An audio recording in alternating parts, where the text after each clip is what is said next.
নমস্কার, আপনারা দেখছেন নিউজ আওয়ার। আপনাদের সঙ্গে রয়েছে আমি রাজশেখর। যাব বিস্তারিত খবরে, তবে তার আগে নজর রাখবো এখনকার নিউজ হেডলাইন্সে। News hour brought you by Wilson Agro Foods Private Limited, Gitanjali jewels.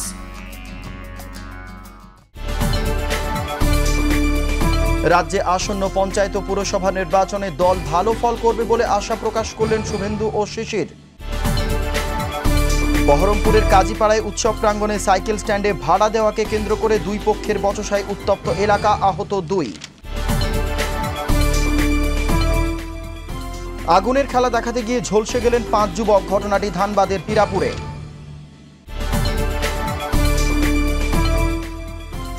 বামফ্রন্টের আমলে চালু হওয়া পুরুলিয়ার হোমিওপ্যাথ মেডিকেল কলেজটির বেহাল অবস্থা, পুনরুজ্জীবনের আর্জি মুখ্যমন্ত্রীর কাছে।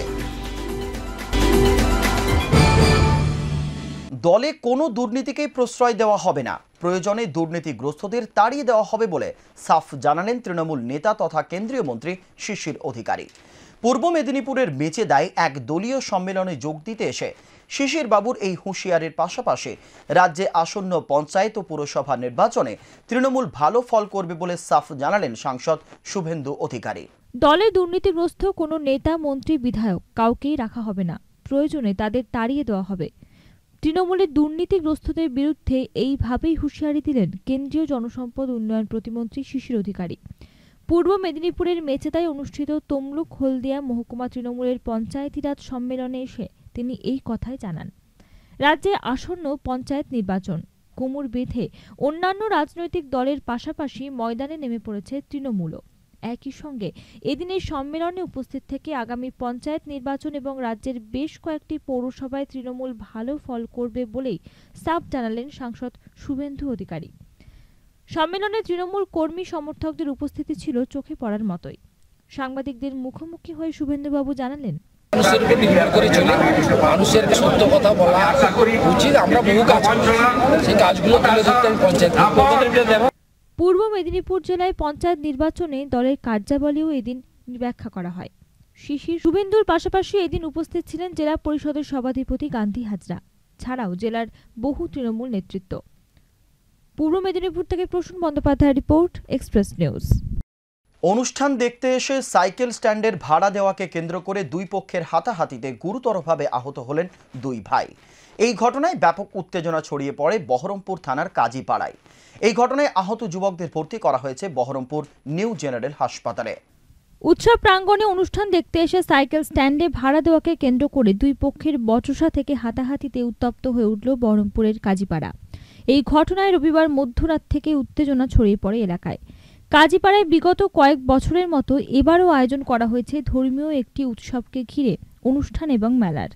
এদিন মধ্যরাত্রে অনুষ্ঠান দেখার পর বাড়ি ফেরার পথে স্ট্যান্ড থেকে সাইকেল নেবার সময় ভাড়া নিয়ে তর্ক বিতর্ক শুরু হয় স্ট্যান্ড মালিকের সাথে দুই ভাইয়ের। তর্ক বিতর্ক থেকে হাতাহাতিতে ব্যাপকভাবে জখম হন ওই দুই ভাই জালাল উদ্দিন শেখ এবং হেলাল উদ্দিন শেখ। আহতদের ভর্তি করা হয়েছে বহরমপুর নিউ জেনারেল হাসপাতালে। গুরুতর আহত অবস্থায় বড় ভাই জালাল উদ্দিন জানালেন, মেলা দেখতে এসেছিলাম, দিয়ে তো সাইকেল রেখেছিলাম গ্যারেজে। 3 টাকা ভাড়া আছে সবার কাছে, আমার কাছে তো বেশি আছে, 5 টাকা লাগবে। তো তর্ক বিতর্ক হতে হতে ধাক্কাধাক্কি হয়, আমাকে বাড়িতে টানি নিয়ে যেতে চেষ্টা করে, পাল্লে আসার করি। তারপরে আমার ছোটো ভাইটা পিছন থেকে ছেড়ে দেন তাই বলে ওকে দেখছে, তারপরে একে আগে মারতে বলে ওকে আগে মারেছে, তারপরে আমাকে মারছে। হেসে ছিল আর গুদালি ছিল আর বুকে মেরেছে আমাকে। আর আমার ছোটো ভাই আমার কাছে আমার ছোটো ভাই টাকা পেরেছে। টাকা পয়সা বলতে মোবাইল ছিল, আর অন্য কিছু ছিল না, মোবাইলটি। পরে ঘটনাস্থলে আসে পুলিশ। এই ঘটনায় চাঞ্চল্য ছড়িয়ে পড়ে এলাকায়। মুর্শিদাবাদ থেকে সুমন্ত শীলের রিপোর্ট, এক্সপ্রেস নিউজ। নিউজ আওয়ারে এখন সময় একটা ছোট্ট বিরতির পর ফিরে আসছে অন্য খবরে, সঙ্গে থাকুন।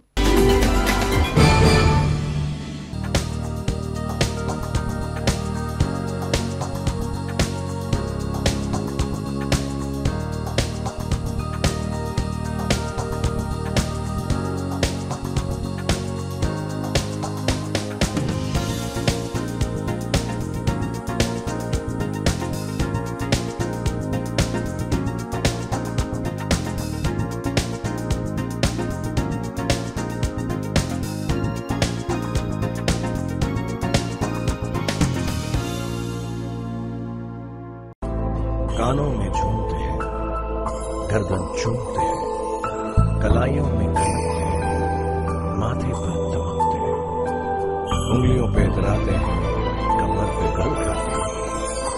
औरत का श्रृंगार है, गहनों से बहुत प्यार है। वो तो है।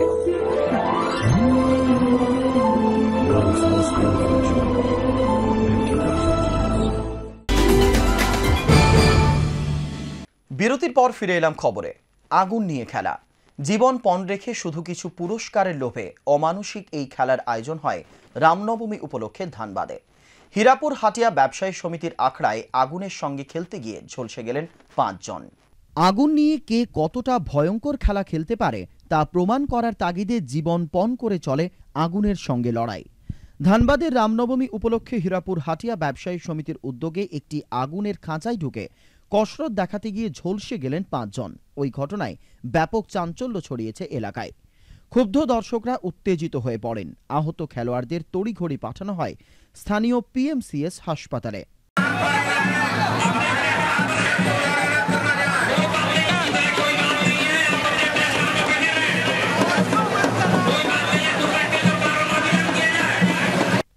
সেখানে প্রাথমিক চিকিৎসার পর একজনকে ছেড়ে দিলেও বাকি 4 জনের অবস্থার অবনতি হওয়ায় সেন্ট্রাল হাসপাতালে পাঠানো হয়।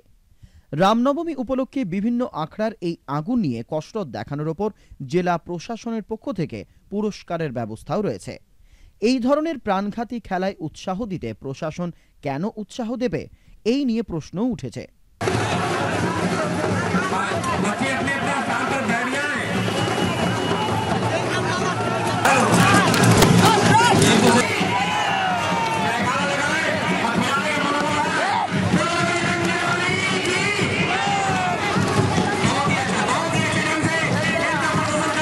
জীবনকে বাজি রেখে এই ধরনের আদিম উল্লাস এখনো চলে আসছে কি করে, সেটাই এখন লক্ষ টাকার প্রশ্ন।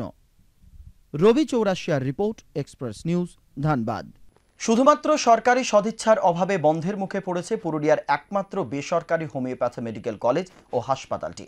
গত 3 বছর ধরে শিক্ষকরা কোনো মতে আউটডোর চালু রাখলেও অন্যান্য পরিষেবা সবই বন্ধ। 75 মাস বেতন নেই, অশিক্ষক কর্মীরা রিকশা চালাতে বাধ্য হয়েছেন। নতুন ছাত্রছাত্রীও ভর্তি হওয়া সম্পূর্ণ বন্ধ। সব মিলিয়ে বেহাল অবস্থা এই মেডিকেল কলেজ ও হাসপাতালটির। বামফ্রন্ট সরকারের আমলে 1982 সালে চালু হওয়া পুরুলিয়ার একমাত্র বেসরকারি হোমিওপ্যাথি মেডিকেল কলেজ হাসপাতালটি বন্ধের মুখে পড়েছে ওই সরকারের আমলেই। 2008 সাল থেকে কলেজটির দৈন্যদশা শুরু হয়। বন্ধ হয়ে যায় ছাত্র ভর্তি হওয়া, বন্ধ হয়ে যায় শিক্ষক এবং অশিক্ষক কর্মীদের বেতন।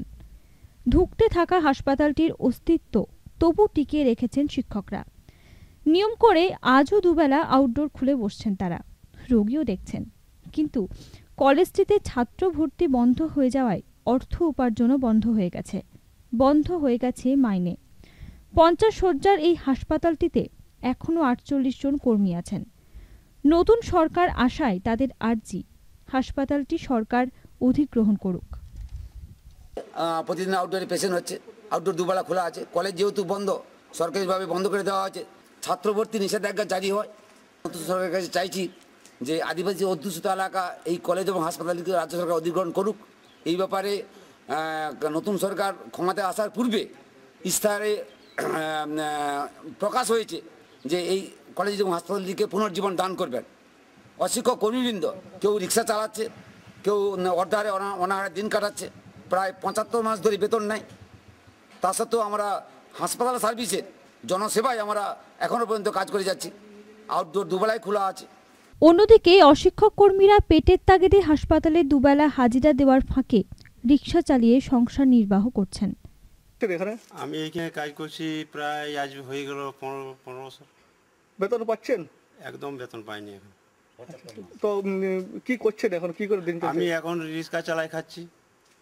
কি আশা ছিল যে একদিন সরকার অধিগ্রহণ করলে ভবিষ্যৎ আমার খুব ভালো হবে আর কি। এভাবে কাজ করেছিলেন? হ্যাঁ, এইভাবে কাজ করছিলাম। হাসপাতাল এবং কলেজটির পুনরুজ্জীবনের কথা নতুন সরকারের ইস্তাহারে থাকলেও এখনো কোনো পদক্ষেপই নেওয়া হয়নি। ইতিমধ্যে জেলার 5 তৃণমূল বিধায়ক ওই মর্মে বিধানসভায় প্রশ্নও তুলেছেন। হাসপাতাল এবং কলেজ কর্মীদের সাথে জেলার মানুষ তাকিয়ে মুখ্যমন্ত্রীর দিকেই। পুরুলিয়া থেকে মধুসূদন দেওঘুরিয়া রিপোর্ট, এক্সপ্রেস নিউজ। এখনকার মতো নিউজ আওয়ার এই পর্যন্তই। চোখ রাখুন পরবর্তী খবরে থাকুন আর সঙ্গে রাখুন এক্সপ্রেস নিউজ। খবর নেয়, খবর দেয়।